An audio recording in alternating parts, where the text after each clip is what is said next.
Hello everyone, welcome to this next live stream. This Sunday is a kind of cool Sunday because the Solemnity of the Assumption of the Blessed Virgin Mary falls on a Sunday.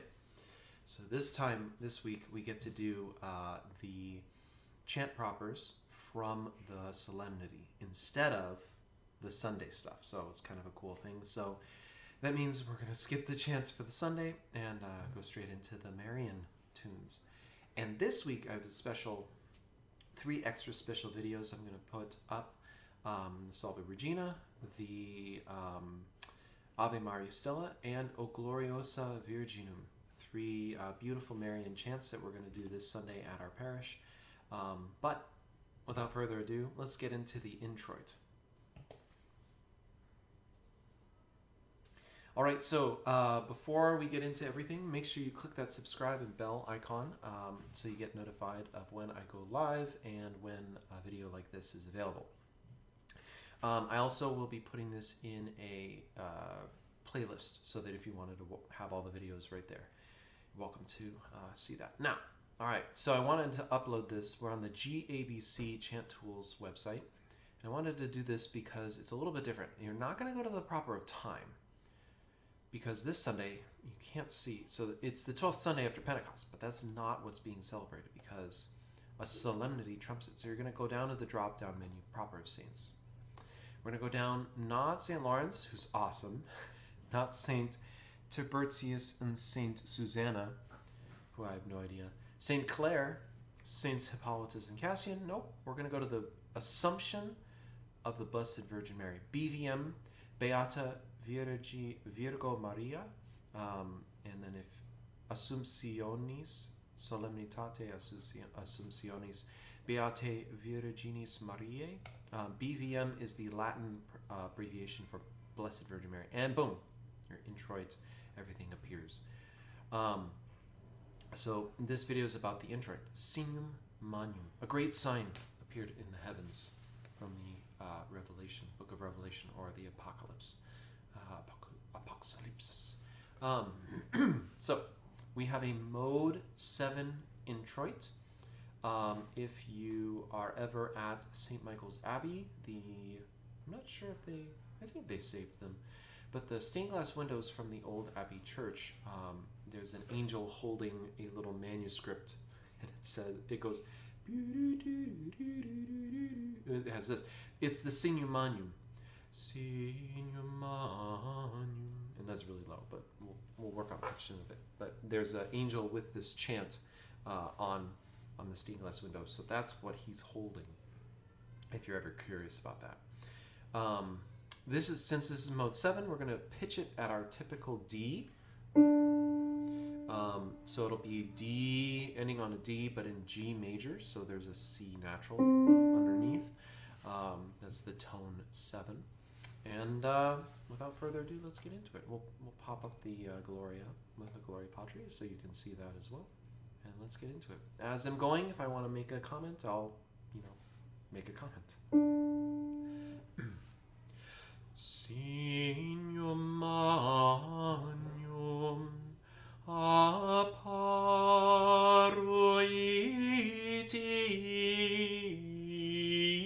in cielo. Now, it was so funny at the CC Watershed Symposium 2 years ago. It was really funny. They every single one of the directors commented on, it's not in, it's in. There's no in Latin. It's in, right? So, ruit in cielo. In is so easy to say. Ruit in cielo. It's not in. That's further closer in the mouth. Now notice also it's apparuit, not apparuit, even though you're going high on that. Apparuit in. And also in this parectus, torculus, parectus? No, I'm forgetting. I'm going to have to look that up. Write the answer in the comments below. It is, let's see, does it give it to me?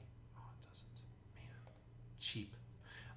So this note is accented in a torculus. It's a torculus. Now I'm remembering. So in the torculus, the first note is accented. Heat, heat, instead of heat, because that's when we go high, a high note, an extra low note, whenever it's out of the range, our tendency is to emphasize it.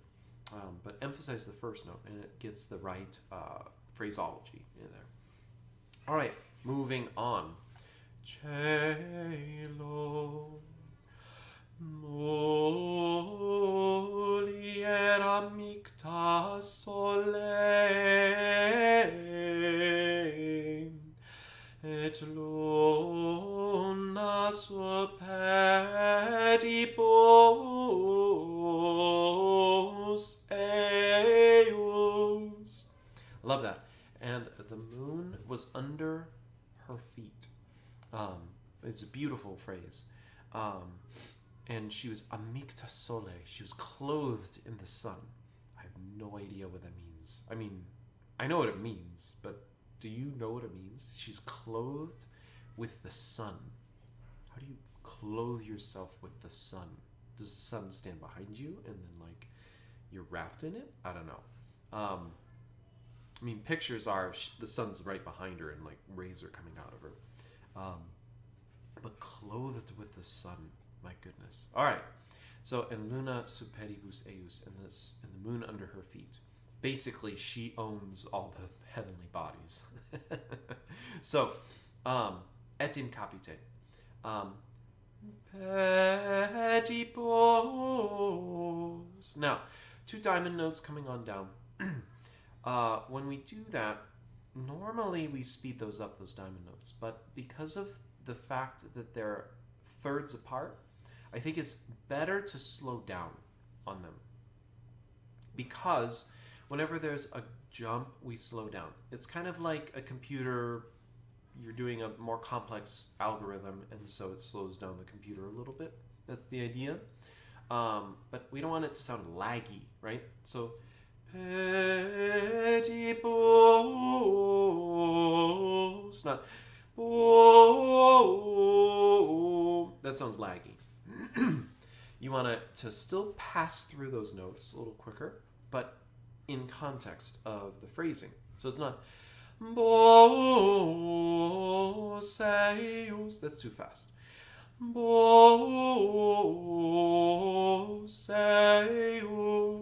Let's keep going.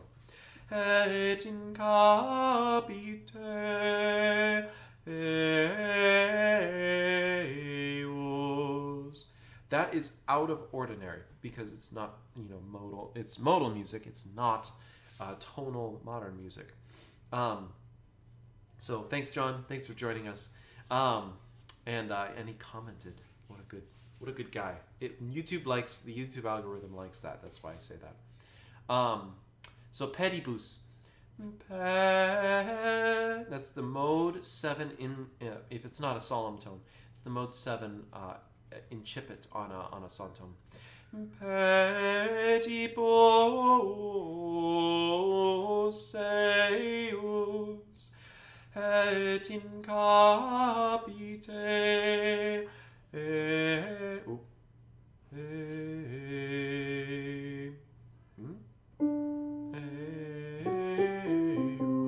think that was a mistake. I'm not quite sure.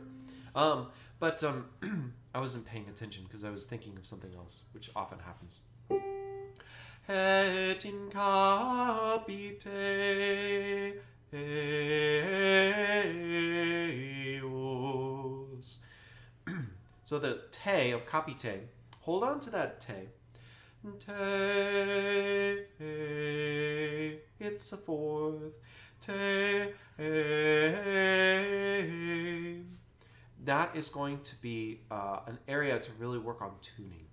That minor second half step right there is really important to get. If you're not quite sure on it, just go over it over and over and over.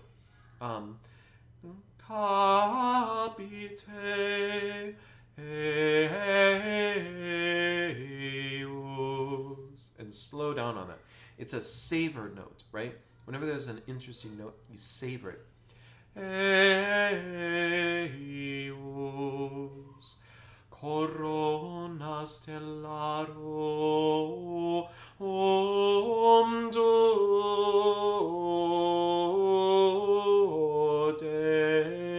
decim.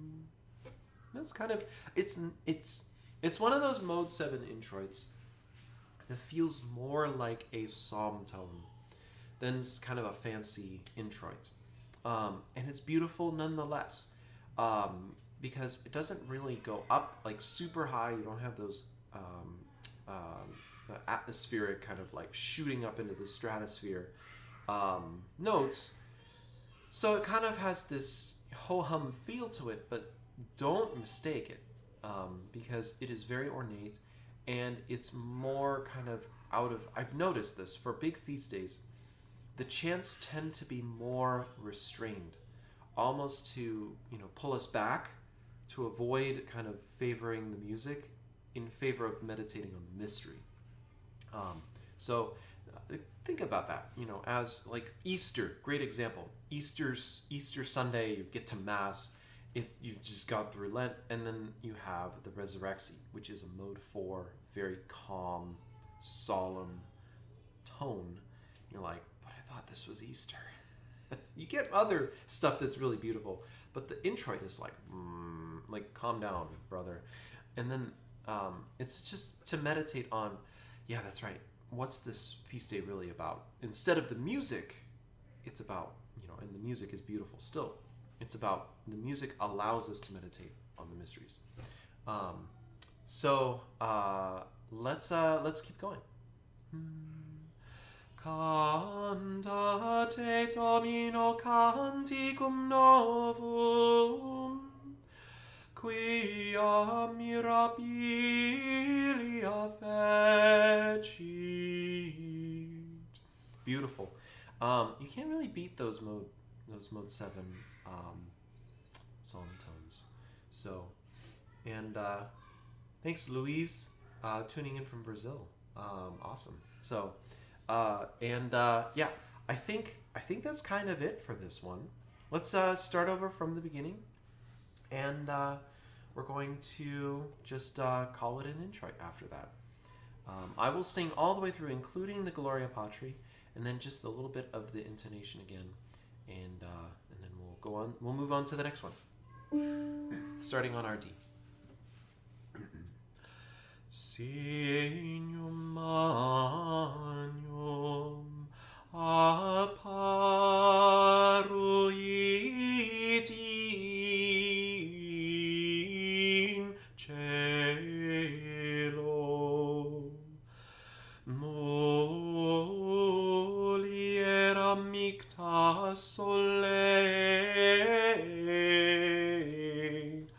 et luna suppedibus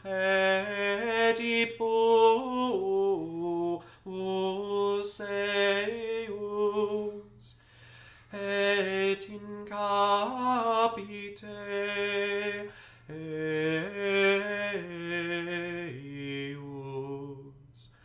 corona stellarum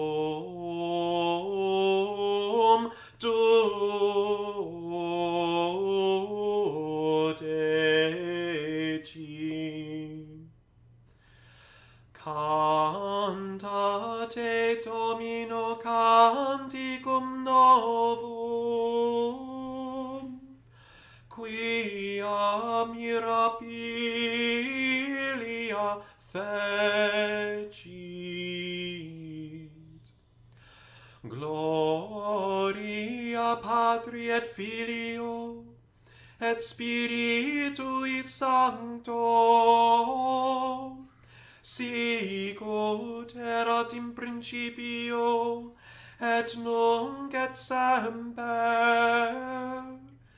et in saecula saeculorum. Amen.